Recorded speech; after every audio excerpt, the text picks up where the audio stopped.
It used to be that EastAsiaSoft was the company best known for putting out cartoony adventure games and fan-favorite shoot-'em-ups. I'm talking about cult hits like Rainbow Moon, Lost Sea, Soldner-X 2, and the criminally underrated Blue Rider.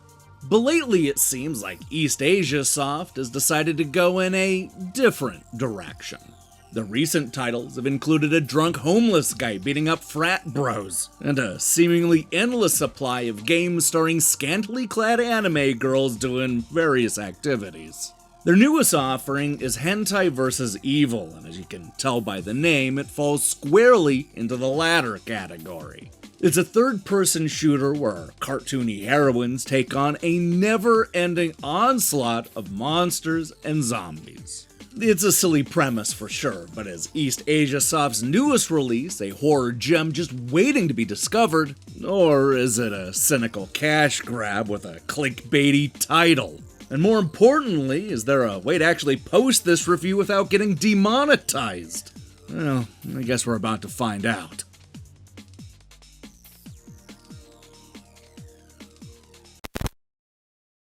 Spoiler alert, there's no hidden depth to Hentai vs. Evil.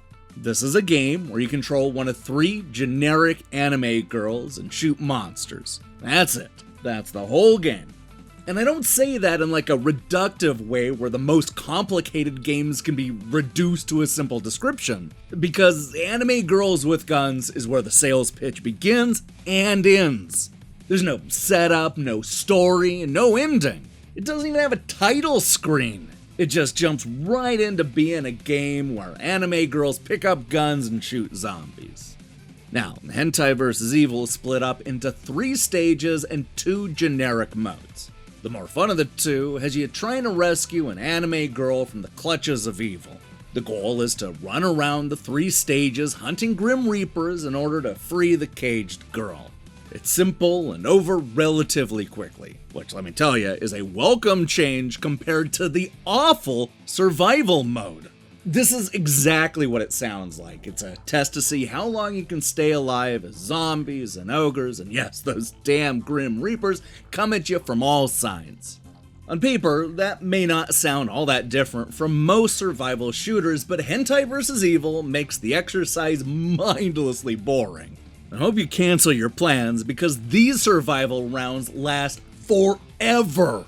Instead of getting increasingly challenging and intense, this mode starts easy and remains easy, no matter what difficulty you choose.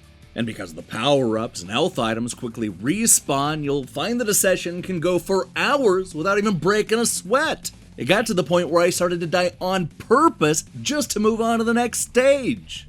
On that note, I have to say that the level designs are probably my favorite part of this game. There are 3 stages in all, including one that takes place in the suburbs, one set on a pirate-themed island, and a third that is set at night in the middle of a large metropolitan city. Of the 3, only the city stage is a clunker. It's dark, repetitive, and not really memorable in any way. That said, the other 2 stages make up for this by being large and fun to explore. The island, for example, not only has these wide-open sections to fight in, but also a closed-in town that lives up to the pirate theme. This ends up being one of the only times when you actually see a spark of creativity. Had this game come with, say, 10 stages as well-crafted as the pirate island, then I suspect my grade would be a little bit higher. Sure, it would still be a repetitive mess of a shooter that is way too easy for its own good, but at least exploring the different worlds would have given the game more replay. As it is, you'll try out the rescue and survival modes, play through the 3 stages, collect 100% of the achievements, and then never want to play Hentai vs. Evil ever again. And that brings me to the real problem with this game. Is it the terribly floaty gameplay that makes aiming incredibly frustrating? No, though that certainly is a problem. It's also not the annoying music, nor the insanely limited selection of bad guys. The real problem with Hentai vs. Evil is that it never lives up to its name. The title is clickbait, nothing more. It promises one thing and then never actually delivers on that one thing that it promises.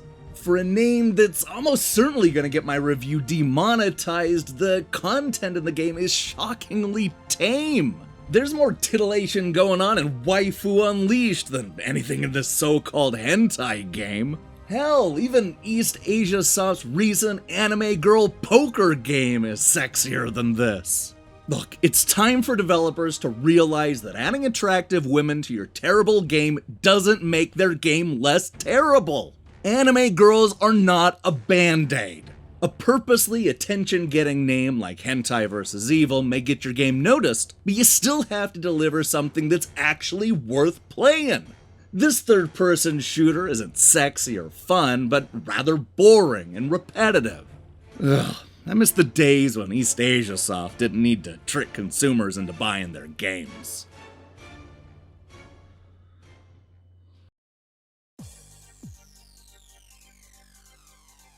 Few games have promised more and delivered less. Hentai vs. Evil is a horror-themed third-person shooter starring, you guessed it, anime girls. This is an aggressively boring exercise in repetition that is somehow even more shallow than you expect. And with only 3 stages and 2 modes, you'll do and see everything and then earn all of the achievements in less than an hour.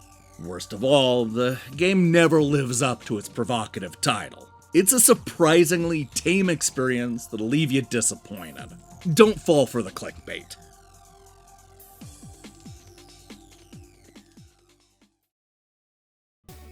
Hey, thanks for watching our review.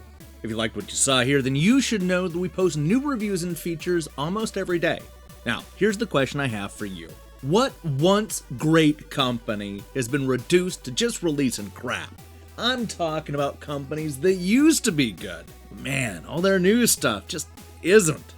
I can't wait to see what you think in the comments below. In other news, we'll be back tomorrow with a review of Crossbow Crusade, followed by a new 10 Things episode on Sunday. If that sounds good to you, then I strongly recommend you click that subscribe button and support what we're doing here. Until then.